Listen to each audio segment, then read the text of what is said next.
एवढं परमेश्वराची कृपा आहे मित्रांनो, तुमच्यासारख्या बांधवाचं सहकार्य आहे, माझ्या स्पॉन्सरची मदत आणि परिवाराच्या मदतीने आज दारूच्या विषारी घोटापासून मी आजपर्यंत लांब आहे मित्रांनो. आणि खरोखर एक उपयुक्ती जीवन जगण्याचा प्रयत्न करतोय दारू विरहित. तर प्रथम मी ऑनलाईन लिटरेचर ग्रुपचा मी आभारी आहे की त्यांनी मला इथे स्पीकर म्हणून आमंत्रित केलं. सर्व हे अल्पलेख ऑनलाईन लिटरेचर ग्रुपच्या सर्व सभासदांचा मी तसा आभारी आहे, सर्व ग्रुपच्या सर्व बांधवाचा. त्याच्यानंतर मित्रांनो मी माझा परिचय दिलाच आहे समाधान म्हणून, पण मी माझा जो होम ग्रुप आहे मित्रांनो, मनशांती विश्रांतवाडी पुणे, हा माझा होम ग्रुप आहे मित्रांनो. आणि त्या ग्रुपचा मी एक सभासद आहे मित्रांनो. आणि मला जे आज ह्या ग्रुपच्या बांधवांनी जे संधी दिली, तर प्रत्येक बांधवांनी असं समजू नये मित्रांनो की मी खूप मोठा वक्ता आहे किंवा खूप मी मोठी सोब्रायटी आहे माझी आणि खूप मला पूर्ण एच कार्यक्रम कळालेला आहे. तर अशी ही प्रत्येक बांधवांनी अशी गैरसमजूत करू नये मित्रांनो. मी तुमच्यासारखाच आहे मित्रांनो, फक्त इथे येऊन ह्या कार्यक्रमाचं काहीशा प्रमाणामध्ये आचरण केलं आणि म्हणून मित्रांनो मी आज दारूपासून दूर आहे आणि माझ्या जीवनावरती आज काम करण्याचा प्रयत्न करतोय मित्रांनो. तर मी मित्रांनो थोडासा माझा जे काही नवीन बांधव जुडलेले मित्रांनो, 4 महिने आताच आशिष भाऊनी 4 महिने पूर्ण केले, तर मी त्यांना सुद्धा त्याचं अभिनंदन करतो. 4 महिने त्यांच्यासाठी खूप आहे मित्रांनो. आणि त्यांनी परत सट्ट्याचं सांगितलं, पत्त्याचं. मित्रांनो ही परमेश्वराची कृपा होती. आणि असेच जे बांधव जे थोडंसं आत बाहेर जे होतात मित्रांनो, त्यांना पण मी हात जोडून विनंती करून सांगेल, जे नवीन बांधव असतील ते, की मित्रांनो इथे आल्याने आम्हाला मिळालेले तुम्हाला पण नक्कीच मिळणार आहे. इथे कुठल्याच सभासदाच्या बाबतीमध्ये असं झालं नाही मित्रांनो आजपर्यंत की इथे आल्यानंतर ह्या कार्यक्रमाचा आनंद, ह्या कार्यक्रमात आल्यानंतर रिकव्हरी मिळाली नाही, असं झालंच नाही मित्रांनो. हा गेला 87 वर्षापासूनचा हा काळ आहे मित्रांनो.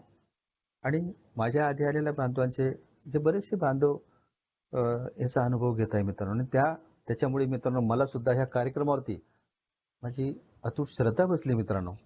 आणि त्याच्यामुळे मित्रांनो मी आज गेले 18 वर्ष आणि 8 महिने दारूपासून दूर राहून एक उपयुक्त जीवन जगतो. हे सांगायचं कारण आहे मित्रांनो, मी मोठा हे म्हणजे जे काही नवीन बांधव असतील जे समजा, तर त्यांच्यासाठी मित्रांनो हे सांगतोय. बाकी याच्यामध्ये मित्रांनो मी काही मोठं तीर मारलाय किंवा खूप हुशारी मारली असं नाही मित्रांनो. तर इथे आल्यामुळे मित्रांनो आज हा एवढा पल्ला गाठला. आणि तो कसा गाठला, कशा मला त्याच्यामध्ये कसे प्रॉब्लेम आले, आणि मी त्याच्यातून ह्या एच्या मीटिंगच्या माध्यमातून, एच्या साहित्याच्या माध्यमातून, माझ्या स्पॉन्सरच्या मदतीने मी एक दिवसाच्या हिशोबाने याच्यातून कसा निघलो हे सांगेल मित्रांनो. हा झाला मित्रांनो माझा रिकव्हरी प्रोसेस. पण मित्रांनो मला माझा जो काळा खुट्ट भूतकाळ आहे तोही मला आठवला पाहिजे मित्रांनो, तोही मला व्यक्त करता आला पाहिजे. कारण की त्या काळ्या खुट्ट्या भूतकाळापासूनच मित्रांनो मला आज ही एक चैतन्यमय फेलोशिपचा आनंद मी घेतोय. एक प्रकाश ज्यामध्ये मी माझं जीवन प्रकाशित करण्याचा प्रयत्न करतोय. पण तो केव्हा मित्रांनो, माझा काळाकुट्ट भूतकाळ. आणि तो मित्रांनो मला ह्या अल्कोहोलिकच्या मीटिंगला ज्या वेळेस येतो त्यावेळेस तो काळाकुट्ट भूतकाळ मला आठवा लागतो मित्रांनो. आणि तो जर माझ्याकडे असेल मित्रांनो, तर वर्तमान काळामध्ये माझा चांगला जाणार आहे मित्रांनो. तर मित्रांनो मी थोडासा मागे जाईल मित्रांनो. मी सुद्धा एक साधारण कुटुंबामध्ये होतो मित्रांनो. आणि ज्याला आपण म्हणतो मित्रांनो की 18 वर्ष दारिद्र्य. माझे वडील पण अल्कोहोलिक होते मित्रांनो. त्यांनी कधीच, ते पण अशिक्षित होते. आणि अक्षरशः म्हणजे ते विहिरी फोडायचं काम करायचे, असे खदानीमध्ये डबर काढायचे काम करायचे. आणि त्यांचं मित्रांनो राहायचं एक ठिकाण नसायचं मित्रांनो. 15 दिवस ह्या गावाला, महिनाभर ते दुसऱ्या गावाला, 2 महिने दुसऱ्या गावाला, म्हणजे असं त्यांचं एखाद्या त्या इंचवाचं बिऱ्हाड जसं पाठीवर असतं तसं ते फिरायचे मित्रांनो. आणि तो मला जसं कळायला लागलं होतं तसं मित्रांनो मी मला त्या थोडंसं त्यांचं जे वागणं वगैरे, त्यांचं दारू पिणं, ते घरामध्ये वादविवाद करणं आईशी, जरी मी थोडंसं त्या सराउंडिंग मध्ये जरी त्यांचा मुलगा होतो, पण मित्रांनो मला लहानपणापासून मला त्यांच्या गोष्टी आवडत नव्हत्या मित्रांनो. पण माझं ते बालपण होतं त्याच्यामुळे मित्रांनो त्यांना प्रतिउत्तर देऊ शकत नव्हतो. पण हे जीवन चाललं होतं मित्रांनो. रोजचे ते मी जन्माला आलो मित्रांनो, माझ्या जन्माची सुद्धा त्या वडिलांनी नोंद केली नाही.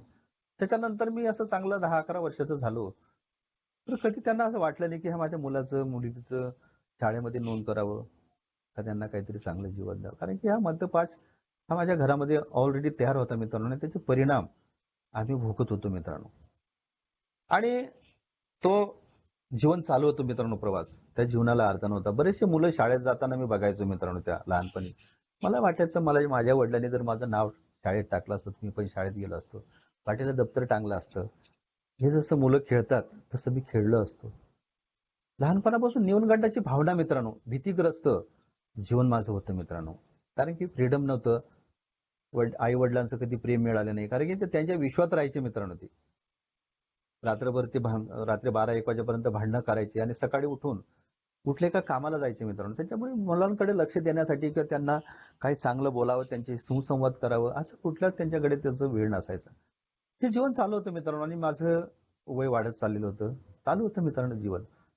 पण बऱ्याचशा गोष्टी अंतर्मनामध्ये माझ्या लहानपणापासून दडलेल्या होत्या. जसं मला त्या बालावस्थेमध्ये कळत होतं तेव्हापासून.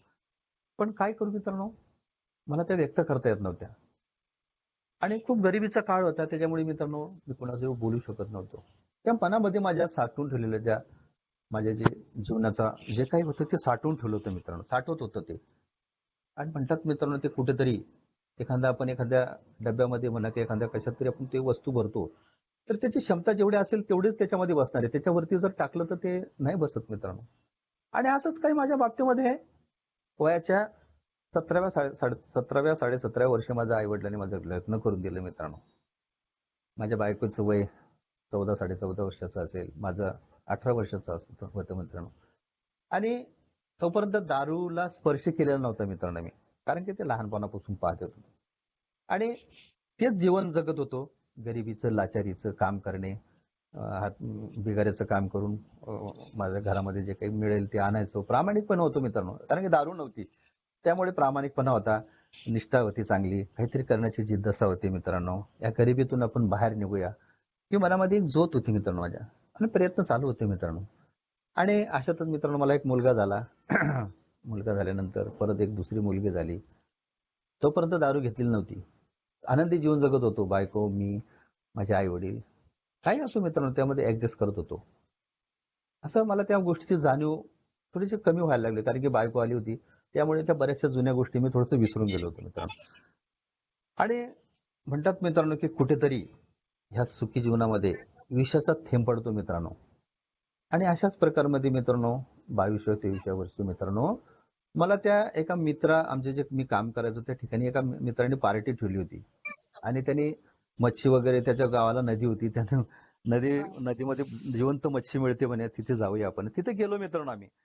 तिथे गेल्यानंतर मच्छी वगैरे आणली मित्रांनो, आणि त्या मुलाने डॉक्टर रमच्या क्वाटरी आणून ठेवल्या होत्या मित्रांनो. आणि इकडे मच्छी स्वयंपाक होत होता, आणि इकडे मित्रांनो त्या क्वाटरी निंबाचं झाड होतं, त्याने खाट टाकले मित्रांनो मस्त 2-3.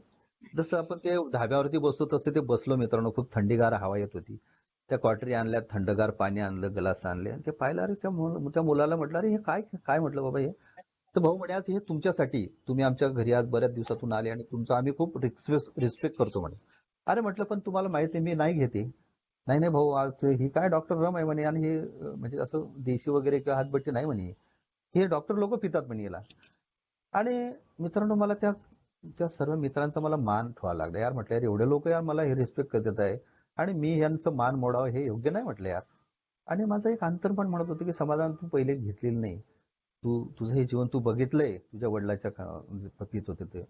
अंतर्मन मला आतून आवाज देत होतं. पण बाहेरचं मन मित्रांनो मला, अरे यार तू यार एवढा मोठा, तुला एवढा मान सन्मान देत आहे मुलं, आणि तू त्याचा मान मोडला तर काय होईल, हे दुःखी लोक होतील हे. अंतर्मन म्हणत होतं समाधान नको रे. पण मित्रांनो या दोघे मनाचं युद्ध चाललंय मित्रांनो तिथे. आणि अखेर शेवट माझ्या ह्या बाहेरच्या मनाची विजय झाली मित्रांनो त्या दिवशी. आणि म्हटलं की यार ठीक आहे यार, एक एक पॅक. आणि तो एक एक पॅक आम्ही घेतला मित्रांनो. जसा पॅक घेतला मित्रांनो तसा तो पॅक असा कडकडाट करत माझ्या शरीरात गेला. असं वाटलं मित्रांनो की काय जळजळ होत झालं का काय. पण त्या पॅकनी तिचं दारूने तिचं काम एका 2-4 मिनिटांमध्ये तिने काम चालू केलं. आणि मित्रांनो तेव्हा मला जाणीव झाली मित्रांनो की यार साला मी थोडंसं अबोल होतो, थोडंसं बोलायला लागलो मित्रांनो. त्या दिवशी मला असं वाटलं मित्रांनो की त्याला मी जमिनीपासून एक 4-6 इंच उंच असं हवेत चालतोय का काय. तो आनंद दिला मित्रांनो त्या दारूने मला त्या दिवशी त्या क्षणामध्ये. आणि त्या दिवशी ते मच्छीचं जेवण अक्षरशः मी 3 पोळ्या खाणारा माणूस त्या दिवशी मला असं वाटतं मित्रांनो 5 ते 6 पोळ्या मी खाल्ल्या. यार लोक म्हणतात की सला हे खरंच आहे, दारूला मी आतापर्यंत वाईट म्हणत होतो पण यार दारू किती छान आहे म्हटलं यार. आणि मित्रांनो त्या दिवसापासून तो दारूचा आनंद मी घेत गेलो मित्रांनो. त्याचा अधूनमधून परिस्थिती खराब असल्यामुळे थोडीशी गरिबीची होती मित्रांनो. मला इतर एवढं होतं मित्रांनो जरी अशिक्षित जरी होतो पण मित्रांनो माझ्यामध्ये एक चांगुलकपणा खूप होता मित्रांनो. मी इतर लोकांचा आदर करणं, माझ्या आई वडिलांचा आदर करणं, हे रिक्वेस्ट माझ्यामध्ये होतं मित्रांनो. त्याच्यामुळे मित्रांनो मी बरेचसे दिवस असं चोरून लपून कधीतरी केव्हा तरी असे दारू प्यायचो मित्रांनो. आणि त्याच्यानंतर मित्रांनो मी जे काम करायचो त्या कामामध्ये बरंचसं लक्ष देणं. त्यानंतर मित्रांनो मी संध्याकाळीच मला प्यायचे असले तर संध्याकाळीच मी प्यायचो. म्हणजे मी माझ्या जीवनामध्ये तिला असं लावून नाही ठेवलं कारण की मला कळत होतं मित्रांनो की माझ्या वडिलांची काय परिस्थिती होती. आणि हेच म्हणून हे जाणूनच मित्रांनो मी त्याच्या जास्त अधीन गेलो नाही. त्याच्यामध्ये मित्रांनो पहिल्या दिवशी जसं दारू पिऊन गेलो तसं मी माझ्या बायकोला खूप हुशारीने सांगितलं. म्हटलं बघ मी आज दारू पिऊन आलोय म्हटलं. माझं थोडंसं वेगळंच दृश्य तिला दिसलं. पण त्या दिवशी माझ्या बायकोने मला सांगितलं की नको नको हे तुम्ही काय केलं. कारण की मित्रांनो तोपर्यंत मी दारू पिलो नव्हतो तोपर्यंत तिच्या संग खूप चांगला वागत होतो, चांगलं बोलत होतो सर्व काही. आणि तिला एक माझ्यावरती विश्वास होता मित्रांनो. पण तिने त्याच पहिल्या दिवशी मित्रांनो जसं दारू पिऊन गेलो तिने मला त्या दिवशी म्हटलं हे तुमच्यासाठी नाही हो, तुम्ही हे चूक केली म्हणे. आणि मित्रांनो मी त्या दिवशी बायकोला असं एकदम हे केलं, यार तुला काय कळतं म्हटलं यार. कारण की प्रत्येक दारुड्या हा बायकोला समर्थन देण्यामध्ये खूप माहिर असतो मित्रांनो. आणि तिला म्हटलं हे डॉक्टर रम आहे म्हटलं, हिला डॉक्टर लोक पितात म्हटलं. आणि त्या दिवसापासून मित्रांनो मी ते दारूचं जे ओढ, दारूचं जो अट्रॅक्शन हे मला होत गेलं मित्रांनो. आणि कामधंदे करत होतो, दारू पण पिणं चालू होते मित्रांनो. कालांतराने मित्रांनो मला बरंचसं यश पण प्राप्त झालं मित्रांनो त्याच्यामध्ये. मी असं दुसऱ्याकडे रोजाने कामं करायचो. हळूहळू मित्रांनो मला चांगल्या लोकांमध्ये मी ते बसायला लागलो, दारू पिणाऱ्या लोकांमध्ये. जे काही इंजिनियर असतील म्हणजे मी सिव्हिलचं काम करायचो, बांधकाम मिस्त्रीचं. आणि मला त्याच्यात थोडंसं यश प्राप्त व्हायला लागलं. मला असं वाटलं यार म्हटलं खरंच हे मला यश प्राप्त होते. हे दारू जे लोक वाईट म्हणतात वाईट नाही, हे चांगले आहे. कारण की मला बरंचसं काही त्या माझ्या वडिलांपेक्षा माझी प्रगती होत गेली होती मित्रांनो. मी कॉन्टॅक्ट घ्यायला लागलो, थोडंसं बऱ्यापैकी माझी वाटचाल चालू झाली. आणि त्याच्यामध्ये काय झालं मित्रांनो माझ्यामध्ये अहंकार वाढायला लागला की जे मी गरिबीचं जीवन जगून आलेलो होतो तर मी थोडंसं पैसा यायला लागला, थोडंसं माझी प्रतिष्ठा वगैरे चेंज झाली. आणि मला अहंकार जागृत झाला मित्रांनो माझ्यामध्ये. कारणामुळे मित्रांनो मला असं वाटतं की जे माझे इतर जे नातेवाईक वगैरे जे माझ्या खालचे लोक त्यांना तुच्छ प्रकारची वर्तणूक द्यायला लागलो, त्यांना एकदम कमी लेखाने लागलो. आणि हा अहंकार माझा दिवसांदिवस वाढत गेला आणि त्याच्यात हे दारू पण वाढत गेली मित्रांनो. कालांतराने हे सर्व चालू होतं, जीवन चालू होतं. घरामध्ये जे आनंदी कुटुंब आमचं होतं मित्रांनो पूर्वी, ते कुटुंब कुठेतरी त्या कुटुंबामध्ये आमच्या दोघे नवरा बायकोमध्ये वादविवाद व्हायला लागले. त्याचं कारण असं की वेळेवरती घरी न येणे, घरच्यांच्या गरजा पुऱ्या न करणे, मुलांकडे लक्ष न देणे, आई वडिलांकडे लक्ष न देणे. मी माझ्या विश्वामध्ये राहायला लागलो मित्रांनो. मला असं वाटायचं मग त्या जसं जसं दारूचं प्रमाण वाढत गेलं मग तसं तसं मित्रांनो मी बायकोवरती टोमणं, तिच्यावरती खापर पडायचं, आई वडिलांवरती खापर पडायचं की तुम्ही मला शिकवलं नाही त्याच्यामुळे माझी ही परिस्थिती झाली, म्हणून मी आता ह्या थरावरती आहे. म्हणजे नको त्या ठिकाणी मित्रांनो मी माझं भावना व्यक्त करायला लागलो. त्याही साध्या भावनाने पिऊनच व्यक्त करायचो मित्रांनो. आणि ह्या प्रकार वाढत गेला मित्रांनो दिवसांदिवस. आणि अखेर अशी प्रसंग आली माझ्यावरती मित्रांनो की माझा जो व्यवसाय होता तो व्यवसायावरती दुर्लक्ष व्हायला लागलं. त्याच्यानंतर मित्रांनो मला याच्या व्यतिरिक्त जे लालसा माझ्या मनामध्ये निर्माण झाली असं भावाने जसं सांगितलं आशुतोषने किंवा सट्टा वगैरे खेळणं. मित्रांनो अशा मित्रांमध्ये बसायचो किंवा जलगतीमध्ये करोडपती होणं, सट्टा लावणे, लॉटरी खेळणे, त्याच्यानंतर जमिनीतलं काळं धन काढणे, हे कामधंदे सोडून मी ते सुद्धा करायला लागलो मित्रांनो. म्हणजे मी जे हातचं होतं म्हणजे माझ्यामध्ये ती स्थिरता पाहिजे ती स्थिरता निघून गेली होती मित्रांनो. तसा बेचैन सारखा मी झालेलो होतो मित्रांनो. मला कळत नव्हतं मित्रांनो की मी काय करतोय, हे करू का ते करू का, हे असं करू का तसं करू, याला काही बोल त्याला काही बोल. मित्रांनो हळूहळू मित्रांनो मी कर्जबाजारी होत गेलो. 20% 25% व्याजाने पैसे काढणं, माझं जीवन मॅनेज करण्याचा प्रयत्न करत होतो. माझे जे मित्र होते त्या मित्रांमध्ये माझी प्रतिष्ठा कायम राहावं म्हणून मी त्यांना दाखवण्याचा प्रयत्न करायचो. हे भ्रामिक कल्पना, ह्या खोट्या भावनेमध्ये मी जीवन जगायला लागलो मित्रांनो. घरामध्ये अशी परिस्थिती यायला लागली की घरामध्ये राशनला पैसे माझ्याकडनं दिले जात नव्हते. त्या मुलांचं परवरिश माझ्याकडनं होलं जात नव्हतं मित्रांनो. इथपर्यंत माझी परिस्थिती आली तरीही मित्रांनो मला हे कळत नव्हतं की मी ते थांबावं. माझे वडील सांगायचे मित्रांनो मला की समाधान बघ, माझं झालं रे, मी गेलो पण मी माझं जे झालं गेलं पार पडलं बेटा, पण तू नको करू रे. तुझं हे तुला जे जीवन मिळालं तू त्या मुलांच्या वाट्यावर तेच जीवन देणार आहे का तू? हा, माझे वडील मला समजायचे मित्रांनो त्या पिण्याच्या काळामध्ये. पण त्या वडिलांना मी, कारण की ते पिणारे होते, त्याच्यावर त्यांच्याबद्दल माझी खुन्नस असायची मित्रांनो. जर पिल्यानंतर मला खूप खुन्नस वाटायची आई वडिलांना. आणि त्यांना मी असं अर्भटपणे बोलायचो मित्रांनो. कारण की मला असं त्या सूड घेण्याच्या भावना मी त्यांच्यामध्ये निर्माण करायचो की ज्या मी लहानपणी त्या साचून ठेवल्या त्या. पण त्या मी दारू पिल्यानंतर माझ्या वडिलांना असं खूप म्हणजे मारायचं बाकी ठेवायचं मित्रांनो. अशा परिस्थितीमध्ये मित्रांनो मी त्यांच्याशी वर्तणूक करत होतो. आणि अखेर शेवट मित्रांनो मला सर्व समाज, नातेवाईक, माझे घरचे लोक हे मला नकोशे वाटत होते मित्रांनो. मी असं वाटत होतं की मी एकटा राहायला पाहिजे, मी एकटा पडलो पाहिजे. दारू ही माझी अशी एवढी प्रिय झाली होती मित्रांनो की बायको, आई वडील सुटले चालतील पण हे दारू माझ्याकडनं, कारण की हे माझं माझं जीवन बनलं होतं मित्रांनो. मी दारूला इतकं कंटाळत होतो कारण की मला असंच वाटायचं मित्रांनो की माझ्या जीवनाचा आता हमसफर ही दारूच झालेली आहे बा. कारण की ज्या व्यातना मला भोगत होतो, ज्या भीत्या मी बाळगत होतो, तर ते भुलण्यासाठी मला दारू पिलो की मला असं वाटायचं की हेच माझं आता माझं एक साधन बनलेलं आहे. ह्या अशा प्रकारचं मित्रांनो ह्या दारूबद्दलची एवढी आसक्ती, जे सुंदर जीवन माझ्या हातात होतं ते सुंदर जीवन मित्रांनो मी माझ्या हातानेच हिरावून टाकलं होतं मित्रांनो. कळत नव्हतं मित्रांनो काय करावं. अखेर शेवट मित्रांनो माझी बायको धुणं भांड्याचे कामं करायला लागली आणि माझ्या घराचा उदरनिर्वाह करायला लागली मित्रांनो. इथपर्यंत माझी परिस्थिती आली मित्रांनो. तरीही माझ्याकडनं वाटत नव्हतं मित्रांनो की हा मद्यपाश हा माझा आजार झालेला आहे आणि याच्यापासून मी आता बरं व्हावं. कारण की मित्रांनो मी प्रयत्न कधी असे केले, प्रयत्न असं नाही मित्रांनो, इथे येण्याच्या अगोदर प्रयत्न केले पण ते तात्पुरते प्रयत्न होते मित्रांनो. मी असं मनापासून प्रयत्न नाही केले आणि त्याच्यामुळे मित्रांनो मला मनापासून असं कुठल्याच गोष्टी चांगल्या कराव्या अशा वाटल्या नाही. आता काय होणार आहे माझं, आणि त्याच्यानंतर सतत म्हणजे आत्महत्या करून टाकावं, कुठेतरी निघून जावं, काहीतरी बायकोच्या चुका शोधणं किंवा साली ही कुठेतरी चुकते, हिचं मर्डर करून टाकणे, म्हणजे अशा ह्या भावना माझ्या मनामध्ये निर्माण व्हायला लागल्या. आणि हे जीवन चालू होतं मित्रांनो. माझे मुलं, मी तर अशिक्षित असल्यामुळे मला काही शिक्षण नाही मिळालं, पण माझ्या बायकोचं एक धैर्य होतं की हे जीवन तुम्ही जगले, त्या मुलांच्या वाट्यावरती नको आलं पाहिजे, यांना आपण शिकूया. पण मित्रांनो ते सुद्धा अपुरं पडायला लागले मित्रांनो. त्या मुलांना कधी वह्या नाही, तर कधी पुस्तकं नाही, तर कधी पेन नाही, कधी दप्तर नाही मित्रांनो. माझे मुलं मित्रांनो अक्षरशः असे किवेलवाने तोंड करून बसायचे मित्रांनो. काय करावं त्यांना सुचत नव्हतं मित्रांनो. जशी मी परिस्थिती भोगून आले होतो मित्रांनो माझ्या आई वडिलांच्या काळामध्ये ते लहानपण, तसेच माझे मुलं सुद्धा माझ्यासारखेच ती परिस्थिती माझ्या घरामध्ये व्हायला लागली मित्रांनो. सेम ते चित्र दिसायला लागले मित्रांनो.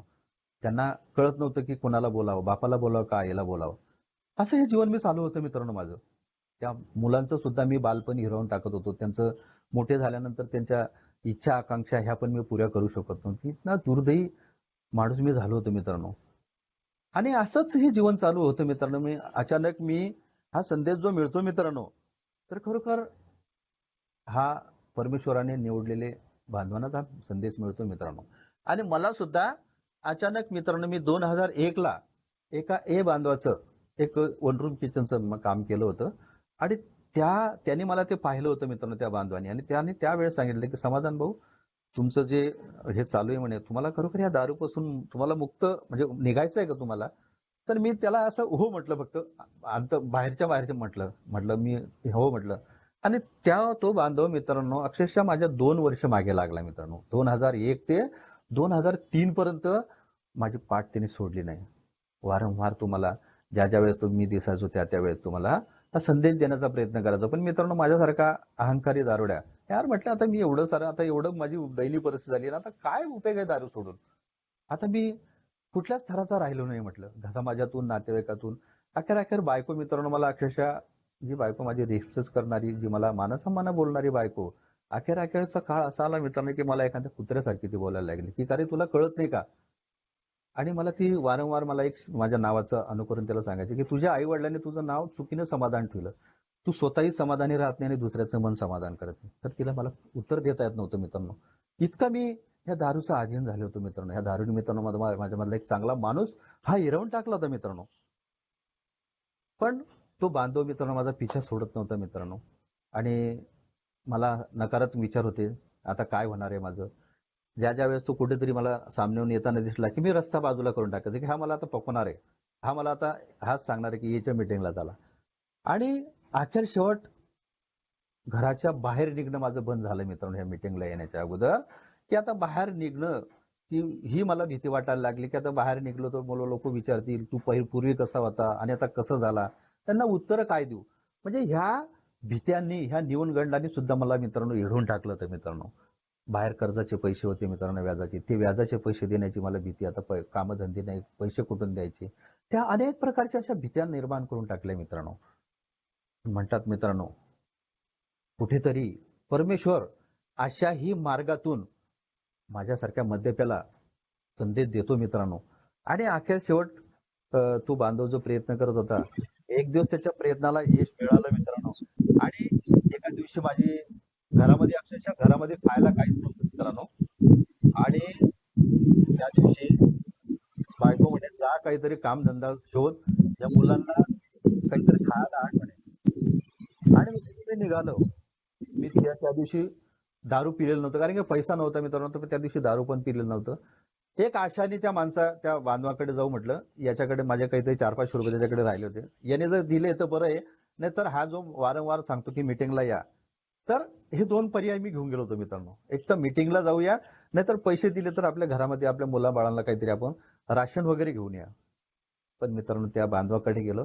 त्या दिवशी त्याने मला पैसे तर नाही दिले मित्रांनो, कारण की मला आज त्याची जाणीव होती. जर त्याने पैसे दिले असते मित्रांनो, तर मी आज खरोखर आज जे मद्यमुक्त जीवन जगतो हे जगू शकलो असतो. मी नाही आलो असतो मित्रांनो एखाद्या टायमाला मीटिंगला. पण त्या बांधवांनी पैसे दिले नाही, पण एक आशा दिली, "हो समाधान, संध्याकाळी मीटिंग आहे, येता का मीटिंगला?" म्हटलं, "हो, येतो" म्हटलं भाऊ आज. कारण की मी तयारी करून गेलो होतो मित्रांनो. कारण की सर्व प्रयोग झाले होते आणि हा एक अखेरचा प्रयोग मला म्हणतात, की तो माझा बाकी होता मित्रांनो. आणि तिथून निघालो मित्रांनो. माझा एक जिवलग मित्र, तो आणि मी एका पॅकमध्ये एका दारू पिणारे, एका गलासात दारू पिणारे बांधव होते मित्रांनो. आणि त्या बांधवांकडनं निघालो आणि त्या मित्राकडे गेलो. त्याला म्हटलं, "का रे बाबा 20 रुपये देतो का?" माझी काही स्कूटर होती. म्हटलं, "यार 20 रुपये दे." त्या टायमाला पेट्रोल खूप स्वस्त होतं मित्रांनो. म्हटलं, "मी गाडीत पेट्रोल टाकतो आणि काहीतरी कामधंदा शोधतो यार." म्हटलं, "माझ्या घराची परिस्थिती खूप बेकार झाली." आणि त्या मित्रांनी मला एवढं धुतकाढलं मित्रांनो, "हे पैसे गिसे मागायचे म्हणे माझ्याकडे. असा लाड नाही म्हणे माझ्याकडे. मी पैसे देणं वगैरे बंद करून टाकलं म्हणे." आणि मित्रांनो तिथून नैराश झालो आणि उठलो आणि चालायला लागलो. लगेच त्यानेच आवाज दिला मित्रांनो, त्याच मित्राने, "अरे समाधान चालला?" म्हटलं, "हो जातो." म्हटलं, "हो आता काय करू?" "अरे थांब म्हणे, मी तुला क्वार्टर पाजतो." मित्रांनो त्या दिवशी माझ्या त्या अंधाऱ्या कोठडीमध्ये तूप पेटल्यासारखी झाली, की माझ्या प्रपंचासाठी, माझ्या मुलांबाळांसाठी मी त्यांना काहीतरी खाण्यासाठी मी काहीतरी 20 रुपये मागतोय, तर हा म्हणतोय माझ्याकडे पैसे नाही. आणि हा दारूने माझं जीवन पूर्ण धुळीला लावलंय, तरी हा म्हणतो की मी तुला क्वार्टर पाजतो. मित्रांनो त्या दिवशी एक बांधव जो यायचा म्हणत होता, की भाऊ संध्याकाळी मीटिंगला येता का? दारू सोडायची मीटिंग आहे आपली, तुम्ही येता का? आणि हा एक जो बांधव होता, त्या दारूने माझं जीवन पूर्ण अंधार कोठीकडे नेलं, नैराश्यामध्ये नेलं, अपयशाकडे नेलं. हा तरी मला म्हणतोय का तुला क्वार्टर पाजतो. माझ्या मुलांबाळांसाठी पैसे नाही म्हणत होता, पण मला माझं जीवन बिघडलेलं आहे या दारूने, ते अजून बिघडण्याचा प्रयत्न. मित्रांनो याच्यातला भेद मला कळाला मित्रांनो. आणि त्या दिवशी माझ्या डोक्यात तूप पेटली. अरे मी दारू पिऊन तर जगलोच यार म्हटलं. स्वतःसाठी जगलोय, पण मित्रांनो आता मला एक न दारू पिता बघूया म्हटलं काय जीवन असतं. आणि तो दिवस होता मित्रांनो माझ्या जीवनातला 25 जानेवारी 2003चा दिवस होता मित्रांनो तो. ती सोनेरी सकाळ, ती सोनेरी पहाट मित्रांनो माझ्या जीवनामध्ये प्रकाश घेऊन आली मित्रांनो. ती पहिली मीटिंग केली मित्रांनो. आणि पहिल्याच मीटिंगमध्ये मी माझ्या अंगावरती व्यवस्थित कपडे नव्हते, पायात स्लीपर होती. ती पूर्ण टाकीवरती पूर्ण घसलेली होती मित्रांनो. 8-8, 15-15 दिवस मी आंघोळ करत नव्हतो. घामाचा वास येत होता तर दारूचाच यायचा मित्रांनो. दाढी वाढलेली होती, केस वाढलेली होती मित्रांनो. आणि गेलो मित्रांनो मीटिंग हॉलमध्ये खूप मागच्या बाजूला जाऊन बसलो. तिथे पाहिलं तर सर्व लोक, सर्व बांधव असे सूट बूट मध्ये चांगले कपडे वगैरे घालून, चेहऱ्यावरती तेज, दाढी वगैरे केलेली. आणि मी पाहिलं मित्रांनो की यार माझं काय होणार आहे इथे. आणि शेअरिंग चालू झाली मित्रांनो. त्या शेअरिंगच्या माध्यमातून मित्रांनो शेअरिंग 6 ते 7 शेअरिंग झाले. आणि असं जणू करून मला त्या दिवशी असं वाटलं मित्रांनो की हे बांधव जसे माझेच अनुभव सांगताय का काय. म्हणजे चमत्कार घडतो मित्रांनो. मी जर खरोखर ही अल्कोहोलिकची पहिली पायरी ज्याला म्हणतात मित्रांनो, की मद्यशक्तीपुढे दारू, मी जर हात टेकले मित्रांनो, मी माझं जीवन या दारूने अस्वस्थ केलेलं आहे, हे जर मान्य केलं मित्रांनो, तर परमेश्वर साक्षात्कार ह्या बांधवाच्या अंतर्मनातून येतो मित्रांनो. आणि त्या दिवशी सर्व बांधवाच्या तोंडून त्यांनी वधवून घेतलं. आणि पहिल्याच दिवशी मित्रांनो मला अंतर्मनापासून जाण झाली की समाधान, तुझं जर काही होऊ शकतं तर इथेच होऊ शकतं. आणि त्या दिवशी मित्रांनो मला असं वाटलं की एक आशा निर्माण झाली मित्रांनो मला, की यार समाधान, तुझ्यासारखेच बांधव आहे रे, तुझ्यासारखेच जे दारूचे भोग भोगून आलेले आणि ह्या मिटिंगा करून ते आज उपयुक्त जीवन जगताय रे. एक आशा निर्माण झाली मित्रांनो. आणि त्या दिवसापासून मित्रांनो मी सातत्याने मिटिंगा करू लागलो मित्रांनो. आणि मिटिंगा केल्यामुळे काय झालं की रोजचं जे माझ्या घरामध्ये वादविवाद व्हायचं, जे माझं घर असं एक स्मशानासारखं झालेलं होतं मित्रांनो. कोणीच माझ्या घरामध्ये कोणी कोणाशी बोलत नव्हतं. आणि इथे म्हटलं जातं मित्रांनो, जी आपली प्रार्थना आहे ना मित्रांनो, ह्या प्रार्थनेमध्ये इतकं बळ आहे मित्रांनो, की देवा ज्या परिस्थितीला मी बदलू नाही शकत ती स्वीकारायची मनाची प्रसन्नता मला दे. आणि जी परिस्थिती मी बदलू शकतो ते बदलण्याचे धैर्य मला लाभू दे. मित्रांनो, मी माझ्या परिवाराला दारू पिण्याच्या काळात त्यांना बदलण्याचा प्रयत्न करत होतो, त्यांच्यावरती अधिकार गाजवण्याचा प्रयत्न करत होतो, पण ते नाही झालं मित्रांनो. त्या मीटिंगला येत गेलो आणि या प्रार्थनेचा अर्थ मी माझ्या घरामध्ये आचरणात आणायला लागलो. ठीक आहे, नाही बोलत बायको तर नाही बोलत, नाही बोलत तर नाही बोलत आई वडील, पण मला स्तब्ध राहायचंय. मला सहनशीलता माझ्यामध्ये बनवायची आहे. मी तर दारूपासून दूर आहे, तर मला भीती कशाची आहे. आणि मी स्वतःशी प्रामाणिक राहत गेलो, माझ्यामध्ये संयम बाळगत गेलो मित्रांनो. जी काही परिस्थिती येईल त्या परिस्थितीला सामोरे जात गेलो. बायकोचा मी खूप विश्वासघात केलेला आहे मित्रांनो. म्हणजे आता तेवढा वेळ नाही मित्रांनो. इतका विश्वासघात केला की तिला मित्रांनो इतक्या वेदना दिल्या मित्रांनो, सामाजिक, आर्थिक, कौटुंबिक मित्रांनो इतकं छेड केलेलं आहे. तर मित्रांनो मी माझ्या बायकोचं, माझ्या अंगाची जर कातडी तिच्या अंगावरती कवच म्हणून जरी दिली मित्रांनो, तर तरी मी त्याचे उपकार नाही फेडू शकत मित्रांनो. इतक्या वेदना, इतका त्रास मी दिलेला आहे मित्रांनो तिला. ती बिचारी खरोखर दुसरी बायको असती मित्रांनो तर मला सोडून गेली असती मित्रांनो. मला जेलमध्ये पण टाकून दिलं असतं मित्रांनो तिने. इतकं मी त्याला त्रास दिला आहे मित्रांनो. पण खरोखर मित्रांनो, दारुड्याला म्हणतात मित्रांनो की बायका चांगल्या मिळतात मित्रांनो. इथे मी ऐकलं मित्रांनो बऱ्याचशा ओव्हरटाईमर बांधायच्या अनुभवातून. कारण की परमेश्वरानेच हा जोडा बांधून दिलेला असतो मित्रांनो त्यांचा. आणि मित्रांनो मी सातत्याने ह्या मिटिंगा करत गेलो. एक दिवसाच्या हिशोबाने जसं जसं दारूपासून दूर राहायला लागलो मित्रांनो, तसं तसं माझ्या घरामध्ये थोडासा आनंद यायला लागला. थोडंसं मित्रांनो मुलांच्या चेहऱ्यावरती हास्य यायला लागलं. बायकोच्या चेहऱ्यावरती येत नव्हतं मित्रांनो. कारण की मला माझ्यावरती तिचा विश्वास नव्हता मित्रांनो, की याने भरपूर प्रयोग केले दारू सोडण्यासाठी, पण हा नाही यशस्वी झाला. त्याच्यामुळे मित्रांनो तिचा विश्वास माझ्यावरती बसत नव्हता मित्र. इथे म्हटलं जातं मित्रांनो, दारू पिण्यासाठी माझ्यासारखा दारुडा हा 16,000 कारण यूज करतो मित्रांनो. त्याच्या पलीकडे मी गेलेलो होतो मित्रांनो. माझ्याकडे कारण नव्हते मित्रांनो. त्यामुळे साहजिक आहे ते माझ्यावरती विश्वास नाही करू शकत. आणि तिने का करावं तर करावं, नाही करू शकत मित्रांनो. पण इथे येत गेलो मित्रांनो या कार्यक्रमामध्ये. आणि हा कार्यक्रम म्हणतात मित्रांनो की जेवढं मी स्वतःशी प्रामाणिक राहील तेवढं मला ह्या कार्यक्रमाचा लाभ होणार आहे, तेवढं मी परमेश्वराच्या सानिध्यात गेल्यासारखं वाटणार आहे मित्रांनो मला. आणि मित्रांनो मी सातत्याने मिटिंग करत गेलो. आणि एक माझ्या बायकोने असे प्रयोग केले मित्रांनो की खरंच हा तुझा बाप दारू न पिता घरी येतो का. माझ्या मुलगी होती मित्रांनो. माझ्या मुलीला ती काहीतरी 7वी 8वीला होती मित्रांनो. आणि मला 2 मुलं 1 मुलगी आहे. आणि ती मुलगीला सांगायची की जा तुझ्या बापाचा तोंडाचा वास घेऊन ये, म्हणजे बा तू. तर ती मुलगी, मी मिटिंग करून गेलो संध्याकाळी 8:30ला मिटिंग सुटते मित्रांनो आमच्या जळगावची. मिटिंग करून घरी गेलो का ती मुलगी असं नव्हती विचारत मला की बाबा दादा कुठून आले तुम्ही, दारू पिले का काय करते करून आले, असं नव्हते विचारत. ती यायची मित्रांनो, मला माझ्या गळ्याला अशी माझे हाक करायची मित्रांनो. मला माझ्या तोंडाचा मुका घ्यायची, माझ्या गालाचा कपाळाचा मुका घ्यायची, तोंडाचा मुका घ्यायची. तिचा उद्देश हाच असायचा की याचा दारूचा वास येतोय का माझ्या बाबाचा. आणि तिला तो वास न आल्यामुळे ती हळूचकन घरात जायची मागच्या घरात आणि माझ्या बायकोला सांगायची, आई आज दादाचा वास नाही येते दारूचा.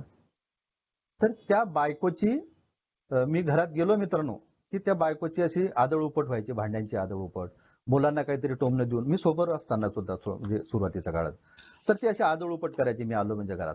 पण मित्रांनो जसं जसं ती माझी मुलगी तिला सांगायला लागली की दादाचा दारूचा वास येत नाही, तर तिची ती भांड्याची आदळ उपट बंद झाली, मुलांना टोमणे मारणं बंद झाले मित्रांनो. म्हणजे तिच्यामध्ये सुद्धा कुठेतरी विश्वास निर्माण व्हायला लागले की माझा नवरा माझी म्हणजे, कारण की बघा मित्रांनो दोघांमध्ये कोणीतरी तिसरा पाहिजे, आणि त्या तिसरी म्हणजे कोण होती मित्रांनो, तो ईश्वर ज्याला म्हणतात मित्रांनो, आपण ईश्वराची संभाषण करतो तसं मित्रांनो ती ईश्वराप्रती ती माझी मुलगी होती मित्रांनो आमच्या दोघीच्या मध्ये.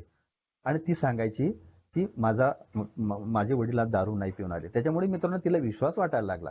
आणि खरोखर मित्रांनो या मिटिंगला येत गेलो मित्रांनो, माझी दयनीय परिस्थिती झाली होती मित्रांनो. कामधंदे तर मला आता परत उभे राहण्यासारखं माझ्याकडे नव्हतं, पैसा नव्हता उपलब्ध. बायको जायची मित्रांनो धुणं भांड्याचे काम करायला, पण सोबर होतो मित्रांनो. आणि इथे बांधव सांगतात मित्रांनो की नवद मिटिंगा करा, जास्त काम करू नका, जास्त असं थकवा येईल असं काही कुठलं काही करू नका, परत दारूकडे वळलं की. मला खूप प्रश्न असायचे मित्रांनो की यार नवद मिटिंगा म्हटलं तर 3 महिने माझ्यासाठी खूप अशक्य आहे, कारण की मला नाही थांबता येणार, कारण की मला दारूपासून दूर राहायला लागलो तर माझ्या घराची परिस्थिती मला जाणवायला लागली मित्रांनो की यार माझी बायको एकटी काय करणार आहे, तिच्यावरती दुखणं, मुलांचं शिक्षण, आई वडील, मी, येणारे जाणारे, किंवा दुसरी आवक नव्हती मित्रांनो काही माझ्याकडे. तर त्याच्यावरती कधी कधी चटणी असायची, चटणीवर तेल नसायचं मित्रांनो, ही सोब्रायटीमध्ये सुरुवातीच्या काळ. आणि हे जसं मी दारूपासून दूर राहायला लागलो तर मला घरामधलं वातावरण दिसायला लागलं. घरामध्ये पीठ आहे की नाही, तेल आहे की नाही, साखर आहे की नाही, तर त्याच्यावरती सुद्धा माझं लक्ष यायला लागायला लागलं. कारण की मित्रांनो मी इथे या कार्यक्रमात आल्यामुळे या बांधवाच्या अनुभवातून मित्रांनो मी नुसतं दारूपासूनच दूर राहण्याचा कार्यक्रम नाही मित्रांनो, पण माझ्या व्यक्तिमत्वामध्ये जो बिघाड झालेला आहे, आता मी कुठेतरी एक मानव म्हणून जन्माला आलेलो आहे, मानव माझं शरीर झालंय, तर मला ह्या गोष्टी पण लक्षात आल्या पाहिजे. आणि मी मित्रांनो ह्या अशा गोष्टीचं मी लक्ष द्यायला लागलो. त्याच्यानंतर मित्रांनो नवद मिटिंगा करायच्या कशा करायच्या हा माझा प्रश्न होता, आणि मला ते अशक्य होतं मित्रांनो. असंच मित्रांनो मी एखादा माझ्या ज्या बांधवांनी मला संदेश दिला त्या बांधवालाच विचार म्हटलं, यार मला नवद मिटिंग करणं शक्य नाही म्हटलं भाऊ, काय करू म्हटलं, मला काही समजत नाही. तर तो म्हणे तुला काय योग्य वाटतं समाधान. तर म्हटलं भाऊ मला काहीतरी काम, आता माझा व्यवसाय उभा करायचं म्हटलं तर माझ्याकडे तेवढे पैसे नाही, आणि कोणी देऊ पण नाही शकत म्हटलं मला, तर करावं तर काय करावं. तर मग त्याने मला सांगितलं की समाधान तू याच्यापूर्वी ठेकेदारी करण्याच्या पूर्वी तू काय करत होता. म्हटलं मी रोजानी काम करत होतो. तर तुला काय त्याच्यात काय शरम आहे म्हणे, कारण की सर्वच गोष्टीचं सोंग होतं पण पैशाचं सोंग नाही होतं म्हणे समाधान. आणि तू पूर्वी तुला काही चोरी लबाडी दुश्चेल करायला नाही सांगत आहे मी, तुझे काम करत होता, तुझ्या परिवाराचं उदरनिर्वाह करण्यासाठी तुला रोजानी काम केलं तर काय फरक पडणार आहे, तिथं तुझं कुठं तुझा युग कुठे हात होणार आहे. तर तुला तशी शक्ती घे, तू ह्या मीटिंग मध्ये मिळणारच आहे तुला.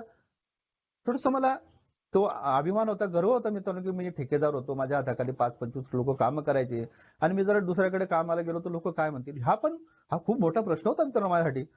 पण मित्रांनो म्हणतात की घरच्या परिस्थितीपुढे खरोखर माझ्यासारख्याला कृती करावं लागते मित्रांनो. आणि त्या मित्राचं मी ऐकलंय मित्रांनो दुसऱ्या तिसऱ्या दिवशी, आणि अक्षरशः मित्रांनो मी कृती केली मित्रांनो, कारण की कृती केल्याशिवाय मित्रांनो मला मद्यमुक्ती नाही लाभू शकणार मित्रांनो. इथे ही अल्कोहोलिक अनोनिमस ही काही जादूची काठी नाही मित्रांनो, ही फिरवली आणि सर्व आपले परिस्थिती सुधारून नाही होणार मित्रांनो. त्यासाठी माझ्या मनाविरुद्ध मला जावं लागणार आहे मित्रांनो. हा कार्यक्रम मला तेच सांगतो.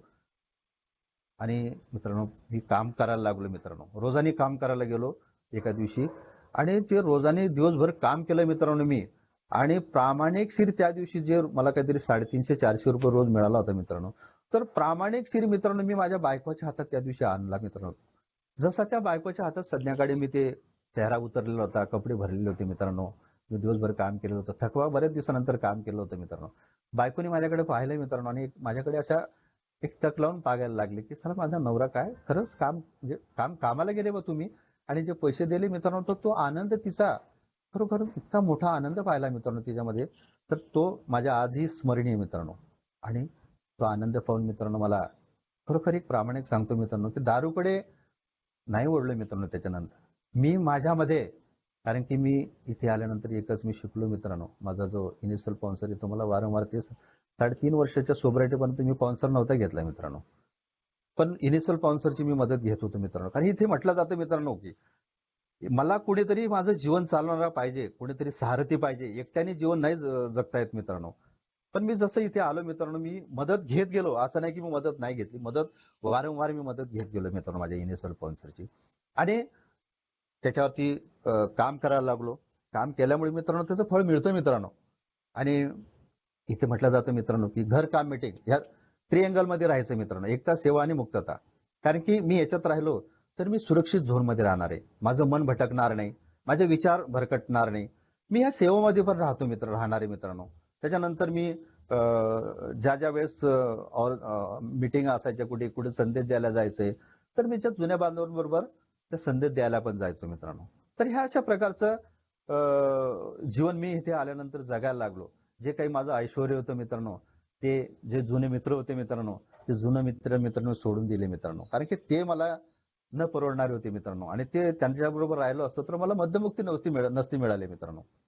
मला ते सोडावं लागले. बरेचसे दिवस मित्रांनो मी लग्न यावाला गेलो नाही मित्रांनो. कारण की लग्न यावाला गेलो की तिथे दारूचे प्रसंग येतात मित्रांनो. ते टाळलंय मित्रांनो. कारण की जुने बांधव सांगतात ते मी ऐकत गेलो.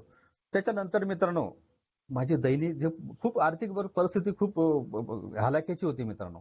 तर मला चांगलं आठवतं मित्रांनो की माझ्या घरातले पिक्चर ट्यूब गेली होती मित्रांनो टीव्हीची. तर 2 वर्ष मी पिक्चर ट्यूब नाही टाकली. त्याचं कारण असं की मुलगी 10वीला होती, मुलगा 11वीला होता मित्रांनो. आणि त्यांना मी हे समजावचं. असं नाही म्हटलं त्यांना की माझ्याकडे पैसे नाही. म्हटलं बेटा तुमचा अभ्यास आहे, तुम्ही जर टीव्ही पाहत गेले तर म्हटलं तुम्हाला शिक्षण पुढे करता येणार नाही. मी जसं अडाणी राहिलो तसं तुम्ही पण अडाणी राहा म्हटलं. ह्या कार्यक्रमात आल्यानंतर परिवाराला कसं हँडल करायचं, त्यांना कसं बोलायचं, हे ह्या बांधवाच्या अनुभवातून मी शिकत गेलो मित्रांनो.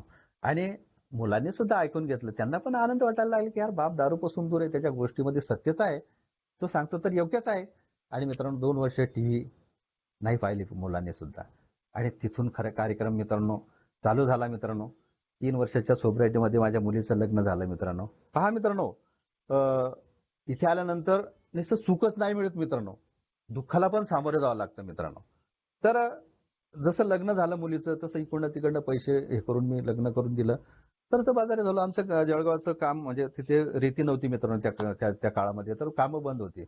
आता करायचं काय, घर बसून काय होणार आहे. एक मित्र म्हणतो, समाधान भाऊ चालता का पुण्याला? यार म्हटलं मी पुण्याला बाहेर कधी गेलो नाही काम करायला. तो म्हणजे चला माझी ओळखी आहे तिथे. आणि 2006 मध्ये मित्रांनो मी पुण्याला काम करण्यासाठी आलो होतो मित्रांनो. तर मी त्या आकुर्डीचा एरिया आहे मित्रांनो. त्या आकुर्डीच्या एरियामध्ये मित्रांनो मी साधारण 4 महिने काम केले मित्रांनो. पण मला एक आशा होती मित्रांनो त्या काळामध्ये सुद्धा की ही आपली अल्कोहोलिकची मीटिंग ऑल विश्वामध्ये चालते. आणि मला ती एक आशा होती की मी तिथे गेलो जरी तर मी मीटिंग करेन. आणि मित्रांनो त्या काळामध्ये माझ्याकडे गाडी घोडं काही नव्हतं. कारण की मी माझं काहीच नव्हतं. तर मी जिथे लोकलचा प्रवास आहे मित्रांनो, मी लोणावळ्यापर्यंत मीटिंग करत होते त्या काळामध्ये. जो माझा ठेकेदार होता मित्रांनो तिथला, त्याला सांगून दिलं होतं, म्हटलं भाऊ तुमची सुट्टी किती वाजता होते? तर म्हणजे 6 वाजता. तर म्हटलं तुम्ही मला 5 वाजता सुट्टी द्याल का? तर म्हणजे का? म्हटलं मी पूर्वी दारू प्यायचो आणि मी अशी अशी मीटिंग करतो म्हटलं अल्कोहोलिकांची, तर मला तिथे जावं लागतं म्हटलं. तर तो म्हणे ठीक आहे, काय हरकत नाही म्हणे. आणि मित्रांनो मी रोजच्या त्या काळामध्ये 2006 मध्ये मिटिंगा करायचो मित्रांनो. मिटिंग करून परत यायचो त्या ठिकाणावरती, जे रूम होतं तिथे. त्याच्यानंतर मित्रांनो जे पैसे कमवायचो मी आठवड्याचे, माझ्या मुलाचं महाराष्ट्र बँकचं खातं होतं. शनिवारी पगार झाला का सोमवारी मित्रांनो मला जेवढे खर्चाला पैसे लागायचे तेवढे ठेवायचो आणि बाकीचे पैसे त्या मुलाच्या खात्यावरती टाकून द्या. म्हणजे परिवार बी खुश. तर हा रिकव्हरी प्रोग्राम ज्याला म्हणतात मित्रांनो, तर जे काही माझ्यामध्ये बदल ह्या 12 पायऱ्याच्या कार्यक्रमाने मित्रांनो, तर खरोखर माझ्यामध्ये बदल जर करत असेल तर मला ती सुरुवात करावं लागेल.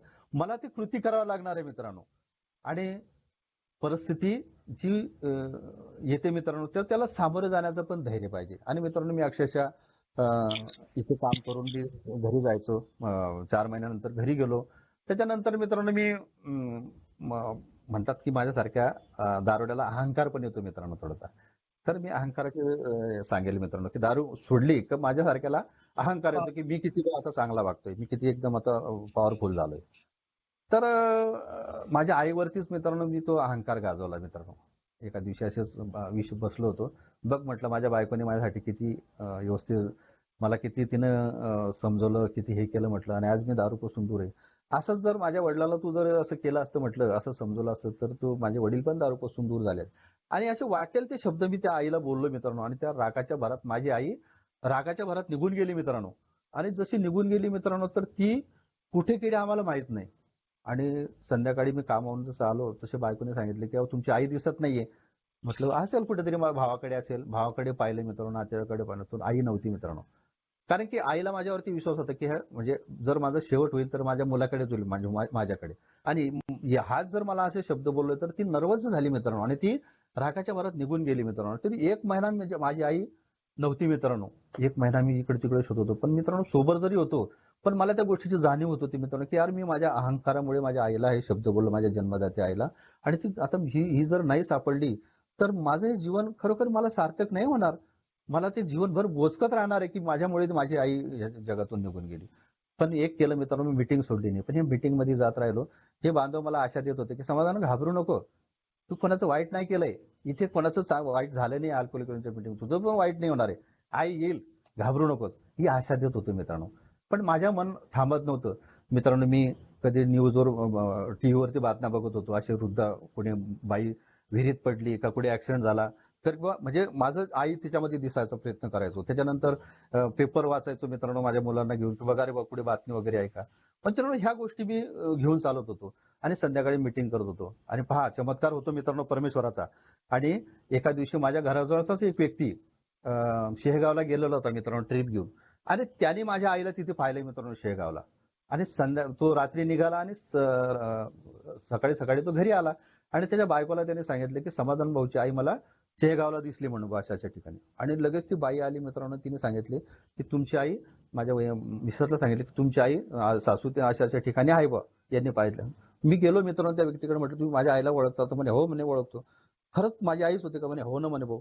आणि मित्रांनो जसा मी तिथून निघालो तसा असं वाटत होतं मित्रांनो, माझ्या आईचं जसं बातमी मला समजली तसं असं वाटत होतं की मी उडून जाऊ का काय करू.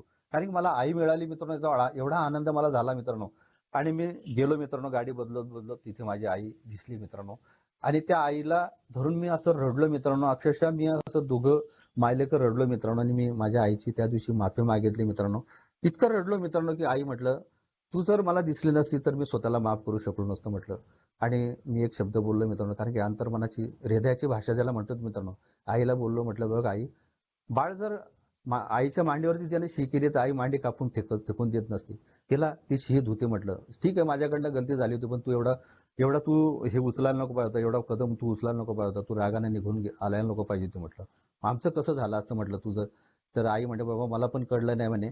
आणि त्या दिवशी आम्ही दोघं मायलेक आलो. आणि त्या दिवसापासून मित्रांनो हा इगो, अहंकार, बडेजावपणा, मोठेपणा हा मित्रांनो तिथेच मी खंडित करून टाकला मित्रांनो.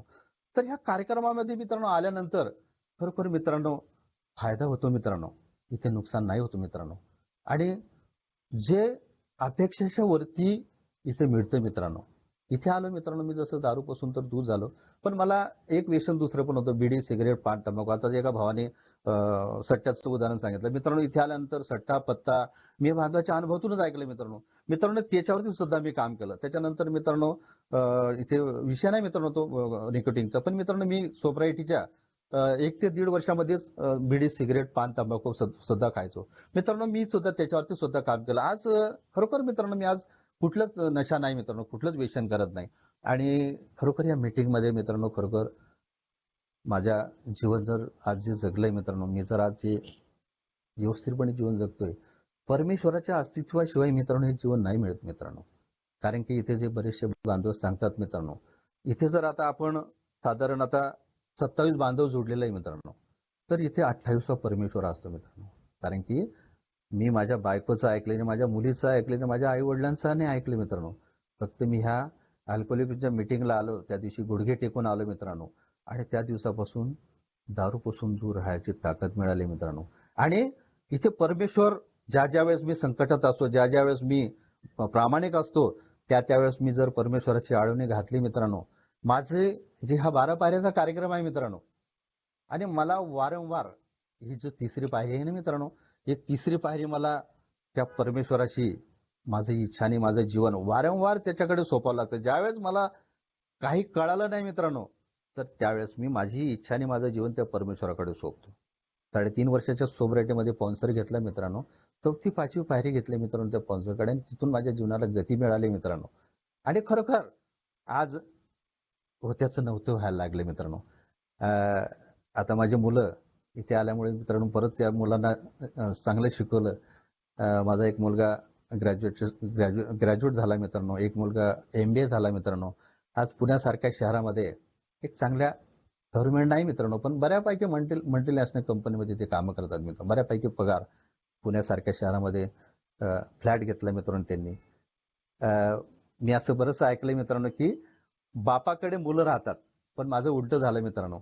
आज आम्ही दोघं पती पत्नी मुलांकडे राहतो मित्रांनो. म्हणजे हे परमेश्वराचंच गॉड गिफ्ट आहे मित्रांनो. आज कुठल्या गोष्टी ऍक्सेप्ट करतो. आज माझ्या ज्या भावना अनावर झाल्या तर मी ह्या 12 पायऱ्याच्या कार्यक्रमाच्या माध्यमातून त्याला कंट्रोल आणण्याचा प्रयत्न करतो. स्वतःमध्ये सहनशीलता निर्माण करण्याचा प्रयत्न करतो. होईल तेवढं कोणाला माझ्याकडनं दुखावला जाणार नाही याची काळजी घेतो मित्रांनो. आणि जे माझ्या बायकोचं अनुकरण सांगितलं मित्रांनो, माझ्या बायकोचे खरोखर मित्रांनो इतक्या तिला व्यातना आहे मित्रांनो, इतकं तिला त्रास आहे मित्रांनो. तर अक्षरशः मी आज जे आपण हा 8वी 9वी पायरी ज्याला म्हणतात मित्रांनो आपण, की आता 8व्या पायरी आणि 8व्या महिन्याचंच लिटरेचर चालू आहे मित्रांनो, की ज्या ज्या लोकांना मी त्रास दिलाय त्यांची क्षमावून नुकसान भरपाई करण्याची आहे. तर मित्रांनो गेले 18 वर्षाच्या वरती दिवस झाले मित्रांनो मी माझ्या बायकोसाठी तिचं आजारपणासाठी खरोखर मित्रांनो मी तिच्यासाठी एखाद्या यमदूतासारखा जशी एखादी पतिव्रता जी असते ते नवऱ्यासाठी यमदूतापर्यंत जाते. पण मित्रांनो मी खरोखर मी माझे बडायके मारून नाही सांगणार, पण मी सुद्धा एका यमदूतासारखा माझ्या बायकोच्या पाठीमागे आहे मित्रांनो. आज होईल तेवढं तिचं आजारपणातून तिला मुक्त की त्या एवढ्या व्याताच मी तिला दिलाय, इतक्या तिला त्रास दिलाय मित्रांनो मी. तर ती सर्व अस्तव्यस्त जीवन झालेलं आहे मित्रांनो. तिला पॅरालिसिस गेलेला वेगळा, तिचं मणक्याचा प्रॉब्लेम वेगळा, तिचा डोक्याचा प्रॉब्लेम वेगळा, तिच्या हातपायाचा प्रॉब्लेम अशी पूर्ण तुटून गेली मित्रांनो. पण ते कमीत कमी आज ह्या अल्कोहोलिकच्या मीटिंगमुळे ह्या पायऱ्याच्या द्वारे मित्रांनो आज मी त्या बायकोशी एक चांगलं नातं तिच्यापाशी प्रस्थापित करण्याचा प्रयत्न करतोय. ते आपण लग्नाच्या टायमाला जन्माच्या 7 गाठी बांधतो मित्रांनो आपण की तर त्या गाठीप्रमाणे मित्रांनो मी आज त्याचं पालन करण्याचा प्रयत्न करतोय मित्रांनो. कारण की आज हाच विचार करतो की आज जे माझ्या बायकोवरती दुःख आहे ते दुःख जर माझ्यावरती असतं तर तिने माझ्यासाठी केलं असतं ना. मग मी का नाही करू माझ्या बायकोसाठी? मी तर फक्त तिच्या शरीराचाच भोग घेण्यासाठी नाही ना, तर तिच्या सुखासाठी मला ते परमेश्वराने जे बांधिलकी मला दिले मग ते मी का नाही करू? तर ही आज ह्या गोष्टीची जाणीव मित्रांनो मला आज होते मित्रांनो. आणि म्हणून मित्रांनो मी आज परिवाराच्या प्रती होईल तेवढं निष्ठावान राहण्याचा प्रयत्न करतो. सुखी समाधानी जीवन हे मित्रांनो नुसतं बोलून नाही मित्रांनो, तसं मला वागावं लागलं मित्रांनो, तसं करावं लागलं. पण इथे म्हणतात मित्रांनो कठीणाई येते मित्रांनो जीवनामध्ये, पण माणूस पराजित नाही होत, तो यशाकडे जातो मित्रांनो. बळ मिळतं, ताकद मिळते. तर मी जेवढे उपस्थित बांधव असतील मित्रांनो त्यांना हात जोडून विनंती करून सांगेल मित्रांनो इथे येत राहा. इथे कोणाचंच वाईट झालेलं नाहीये. थोडे प्रॉब्लेम येतात, परेशान्या येतात, कार्यक्रम व्यवस्थित न समजून घेतल्यामुळे. आणि मी एकच सांगेल, ज्या ज्या बांधवांनी स्पॉन्सर घेतलेलं नसेल तर स्पॉन्सर घ्या मित्रांनो. मनमोकळेपणाने बोला, जे काय असेल शेअर करा. कारण की शेअर आणि केअर मित्रांनो जेवढं मी माझ्या अंतर्मनातली घाण साफ करणार आहे तेवढं माझं मन निर्मळ होणार आहे मित्रांनो. आज मला त्या गोष्टीची भावना नाही होत की मी अशिक्षित आहे का काय. कारण की आज या अल्कोहोलिकच्या मीटिंगने मित्रांनो मला एक चांगला माणूस बनवलं, एक चांगला पती बनवलं, एक चांगल्या मुलांचा बाप बनवलं, चांगल्या आई वडिलांचा मुलगा बनवलं. आज माझ्या आई वडिलांची मी खूप सेवा केली मित्रांनो, त्यांची पण मी नुकसान भरपाई केली मित्रांनो. हेच देणगी अखंड इथे मिळते मित्रांनो. हे परमेश्वराने मला हे मानव ध्येय दिलेलं आहे मित्रांनो. ह्या मानव ध्येयाचा मित्रांनो सतत उपयोग करण्याचा प्रयत्न करतो. परमेश्वराला सकाळी उठून एकच प्रार्थना करतो की परमेश्वरा माझ्याकडनं कोणी दुखावला जाणार नाही, माझ्याकडनं कोणी मला असं तुच्छ नजरेने मला कोणी पाहणार नाही, तसं मला वर्तणूक करू नको देऊ. मिळतं मित्रांनो इथे म्हणतात मित्रांनो की घेणाऱ्याची झोळी कमी पडते मित्रांनो, इतकं परमेश्वर देतो मित्रांनो. तर इथे मित्रांनो येत राहा. आम्हाला मिळालेले तुम्हाला पण मिळेल मित्रांनो. इथे कुठल्याच गोष्टीचं हे नाही मिळत मित्रांनो. इथे प्रत्येक गोष्टीचं प्रश्नाचं उत्तर मिळतं मित्रांनो. मला मिळालेलं आहे, आपल्याला पण मिळू शकतं मित्रांनो. तर मला बोलायची संधी दिली मित्रांनो या ऑनलाईन ग्रुपच्या बांधवांनी. त्याच्यानंतर सर्व बांधवांनी शांतपणे ऐकलं मित्रांनो. तर मी त्यांचे सुद्धा आभार व्यक्त करतो मित्रांनो आणि थांबतो मित्रांनो.